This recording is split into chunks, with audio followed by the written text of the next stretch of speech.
Welcome back to the channel. It's been a while. I've been doing like a lot of vlogs recently, but I'm happy that I'm bringing you this long form video. So let's get started. I recently did an interview with CALLUM, an author, musical theatre performer, and pro wrestler in training. I'll leave a link to that video down below.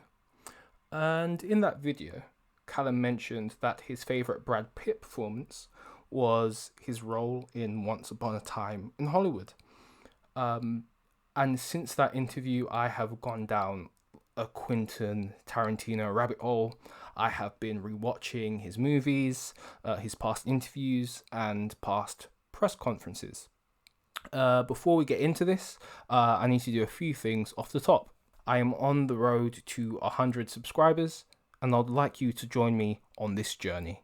So subscribe today. Check out my blog. There are a lot of great articles that I believe you will enjoy on acting, creativity, and goals.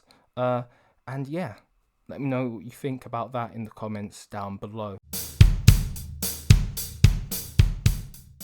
An audio version of this show is available. To listen, click the podcast link in the description down below. I want to make my show more interactive with you, the audience. So leave a comment down below and you may get mentioned in a future video, or you never know, you might inspire me to make a future video and you'll get a shout out. First off, who is Quentin Tarantino? He is an American film director, screenwriter, producer, and actor. He has made such films such as Once Upon a Time in Hollywood. Quentin Tarantino has actually written a book based on this movie. So usually a book comes out first, or they come out in conjunction with a movie. However, Quentin wrote the movie first. Then, he found that he had so much backstory to the characters. He thought a movie wouldn't give him enough time to explore these characters in great depth. So he decided to write a book, and he could write to his heart's content. So if you really love this movie, check out the book of Once Upon a Time in Hollywood. He's also made The Hateful Eight, Django Unchained, Inglourious Bastards, we'll talk about this later, and Kill Bill, just to name a few. As I mentioned earlier, I have watched a lot of interviews and press conferences with Quentin Tarantino, and with people talking about Quentin. Here are a few things that I have taken away. There is a reverence when people talk about Quentin. There is this kind of mystique around Quentin. Quentin is a lover of cinema. If Quentin wanted to, I'm sure he could be a lecturer of cinema because of how knowledgeable he is about film and film history. Quentin is a huge proponent for shooting movie on film over digital.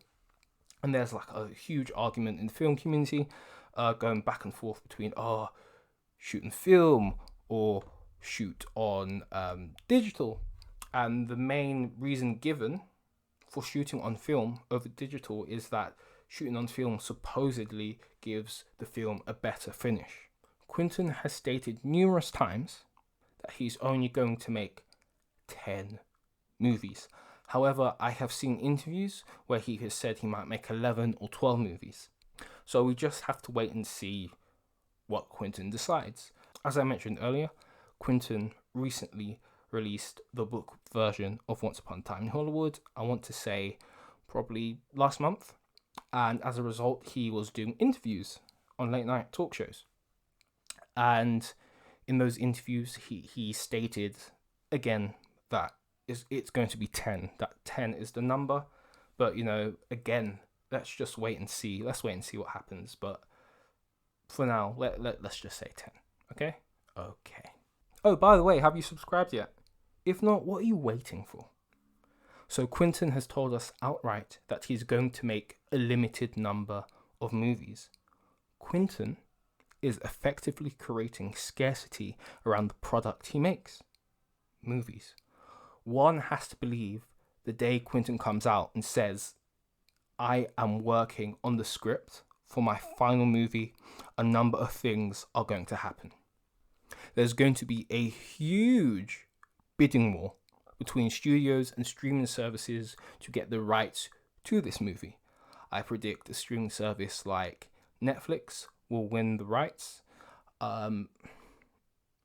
Even though I believe this, history tells me that Quentin Tarantino is a purist. Quentin Tarantino is a traditionalist. So part of me believes that his last movie won't go to a streamer. Part of me believes his movie will go to a legacy studio, so a Disney or a Paramount, you know? But we're living in crazy times at the minute with, if we look back at the past year, cinemas were closed for effectively a year, and some studios decided to release their movies on digital or streaming, so this may play a part. Again, we have to wait and see what happens. Every actor in Hollywood will want to audition or have a meeting with Quentin Tarantino. Please understand, this is not a hyperbolic statement. Like, I can imagine articles being written about this. Like, I can just see it. I can just see it. Quote me. When it happens, quote me. There's going to be a lot of pomp and circumstance around the release of this movie. There will be a lot of articles written, especially legacy pieces. There'll be a grand premiere in Hollywood, followed by a spectacular world tour. A critique often brought up about Tarantino's movies is that they are inherently violent. This is such an easy statement to make from the comfort of your suburban home. I'm talking about like movie critics here. And some movie journalists, like some. Okay. So to those people who believe Quentin Tarantino's movies are extremely violent, I say to you, Tarantino's movies are no more violent than real life. I'm sure some people watch Tarantino's movies and don't flinch. So when you compare a Tarantino movie against like an average, popcorn flick, is the violence excessive? Yes. However, when you compare the violence in the Tarantino movie against a horror movie, is the violence excessive? Not so much. I would argue that the violence in Tarantino's movies are an additional character. In my opinion, the violence adds texture to his films. In the closing sequence of Once Upon a Time in Hollywood, I was laughing like uncontrollably. Did you have the same reaction? Let me know in the comments, because the violence in that last sequence, it just comes out of nowhere. There's a lot of suspense. There's more suspense.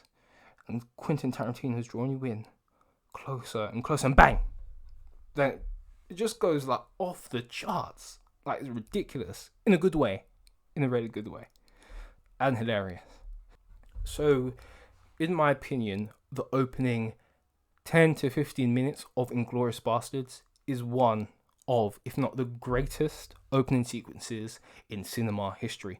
As a viewer, you feel the scene getting increasingly more and more intense. Then it comes to a magnificent crescendo. It's almost perfection. Would you like to support the channel? If so, check out the description of this video. Simply go to your Cash App and put in #tunjitalks. That's #tunjitalks. Tarantino didn't go to film school. He is where he is because of the books he read, because of the hours of films he watched and broke down, whether it be American films or international films. Quentin Tarantino has an extensive knowledge of film. I love the fact he is incredibly knowledgeable about international cinema, that being everything other than Western films. Tarantino is effectively self-taught. There is a uniqueness to Tarantino's movies that makes them stand out. A lot of Tarantino's movies are self-aware. It's almost as if his characters know they are inside the film. if Tarantino had gone to film school, I'm not sure if he would be able to take this approach to filmmaking. Tarantino's movies remind me of theatre shows that break the fourth wall.